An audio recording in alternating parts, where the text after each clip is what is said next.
are you? That's what type of game is it? What's up with you guys? It's your boy West Coast. So I got a question, man. Does Jason Garrett get to keep his job one more week? Because I remember, man, last week when we lost to the Jets, man, one of the biggest concerns that people had about Jason Garrett is that they felt that he had lost the locker room and that these guys, their body motion felt like they didn't want to play for him. And they walked, they came off the field and he put his hand out and, oh my God, they didn't shake his hand. Jason Garrett's lost the locker room. These guys came out uninspired. But my question is this. What happens when these guys come out on fire? He's going to want to extend these plays, right? Yep. He's going to want to extend these plays. Make him earn it. Hey, he's going to want to extend the play. Keep the press in the pocket. He's doing a hell of a job. Here we go, guys. Here we go. Keep the press in the pocket. With Sanders, 2nd down and 4. Wentz now back to throw. Ball is out again!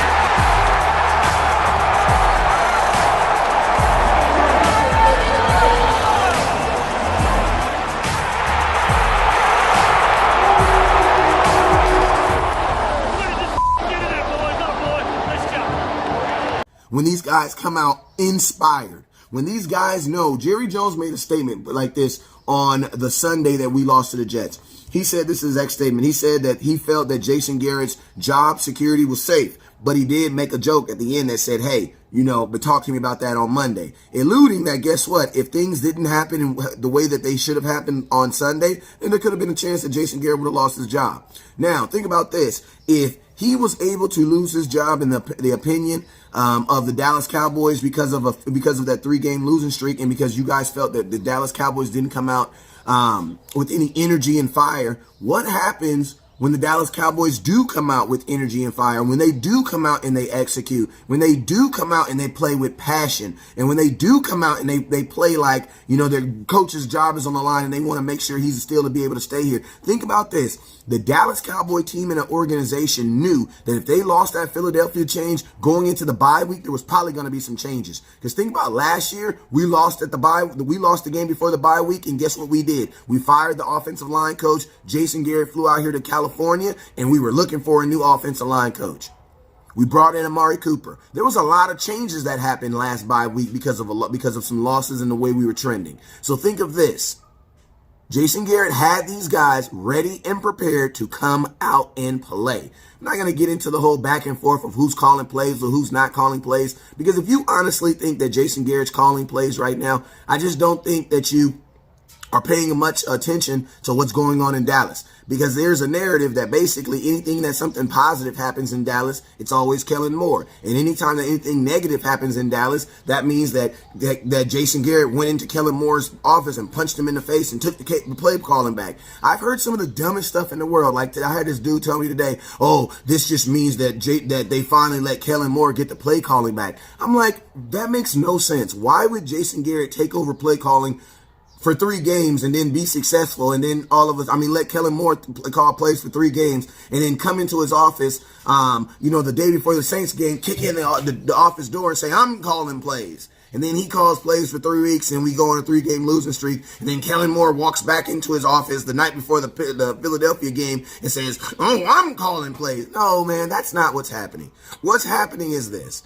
You have a young offensive coordinator calling plays, and guess what? We ran into a buzzsaw as known as the New Orleans Saints and the Green Bay Packers, 2 teams that are number 1 in both their divisions. Think about this, man. At the beginning of the season, when you guys asked me, West Coast, what is your record for this year? I said, I see us going 12-4 question marks. Well, guess what? We've lost to 2 of those question marks. Now, the Jets,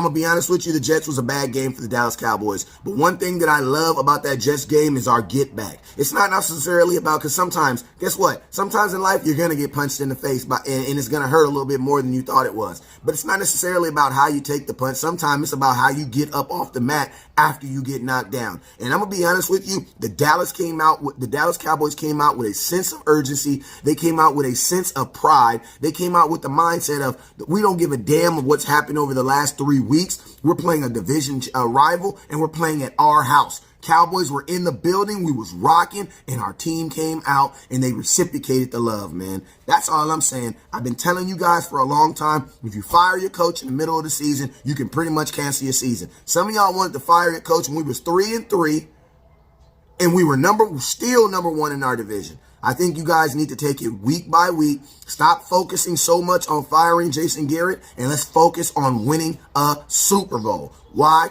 Because I'm going to tell you guys right now, even if you don't believe me, Jason Garrett has shown me that he can get this team prepared for big games. And I'm going to be honest with you, there was no bigger game than that Philadelphia game that we got prepared for the other day. And guess what? The Dallas Cowboys came out on fire. So I'm going to say it right now. Well played, Jason Garrett. You already know what it is. Never look down because the star is up. Peace.